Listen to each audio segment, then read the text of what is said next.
This is a true story. What if I told you Silent Hill is a real town? It was based on Centralia, Pennsylvania, a town the government tried to erase from existence.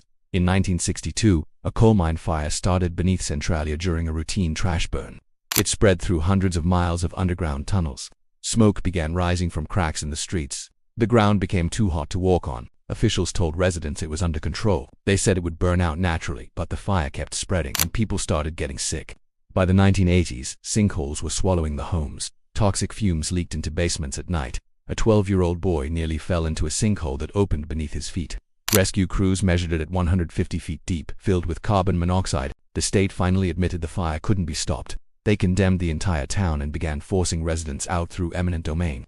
But here's what they buried in the relocation reports. Residents reported identical experiences.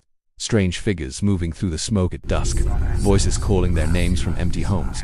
Electronic devices malfunctioning near certain streets. And compasses spinning wildly in specific zones, but always the same zones.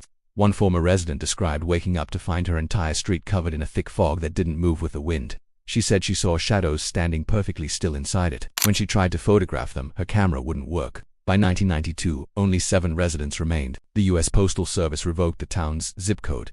Centralia was legally erased, but the reports didn't stop. Graffiti Highway became the last place tourists could visit.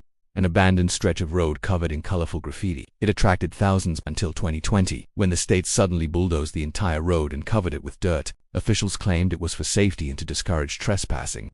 But construction workers who helped bury it reported finding something underneath. Some strange markings carved into the asphalt that weren't graffiti. They were told not to photograph them. The fire is still burning today. Experts estimate it could burn for another 250 years. The few structures still standing are collapsing. Steam still rises from the ground on cold mornings. And here's what the state won't acknowledge. People who hike into the restricted zone still report the same things. Figures in the smoke. Voices with no source.